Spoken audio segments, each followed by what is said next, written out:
So I'm just going to get away with getting my third down in my left hand. So I'm playing root, 3, major 7. And because that D flat is being held, I'm just playing E flat and G because the D flat happens to be the 7th of that E flat 7 chord. Okay?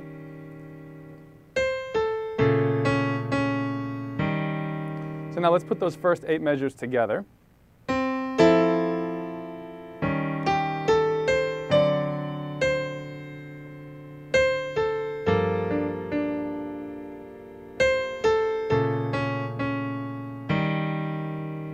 All right, moving on now, going to measure 9.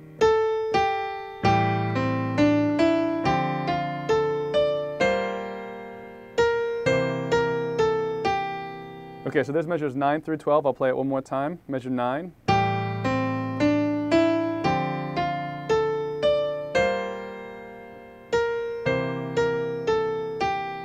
So what's going on here is I'm just playing root, 5, and 7 for the A minor 7 chord.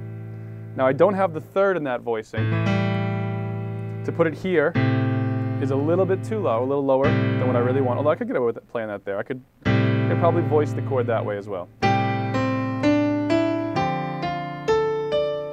Yeah, that works fine actually. However, one of the reasons I chose to voice it this way was just to spread that voicing out a little bit. And even though I don't have the third in the harmony there, I do have the third being played in the melody.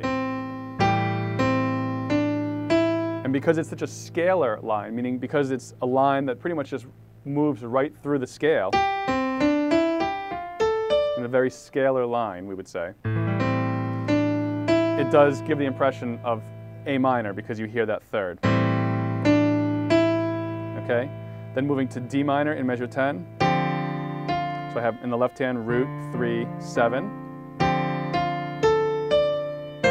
And then G minor in measure 11. I have root, 3, 7 again. And the left hand for measure 12, again, root, 3, 7. So just kind of recapping measures 9 through 12, we have this.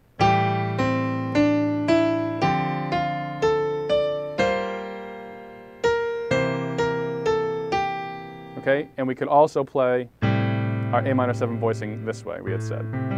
So I'll put that one more time with this voicing.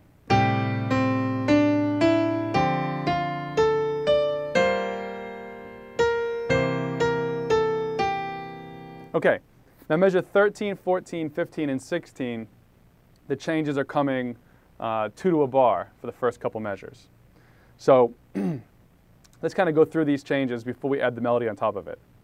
So in measure 13, we have E minor 7, flat 5. So I'm just playing root, 3, and 7. Now you could also just fully voice the chord if you wanted to, because it sits in a nice range. You know, you don't need to worry about spacing too much in this register of the piano, because everything's, you know, in a comfortable enough register where it can all be heard, as opposed to playing this voicing down here, let's say. Down there you just get mud. Here you're going to get a little bit less mud, but still some mud.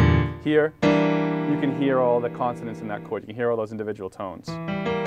So you could voice it root, 3, 5, 7 if you wanted to. I just played root, 3, and 7. So E minor 7, flat 5. And then for the next beats 3 and 4 of this measure, A7, I'm just playing root and 7 in the left hand. Measure 14, D minor, I'm playing root, 3, and 7, and then root and 7 for G7, which is beats 3 and 4. And then in measure 15, I'm staying here for G minor 7, and measure 16 here for C7. So let's recap that quickly. Measure 13.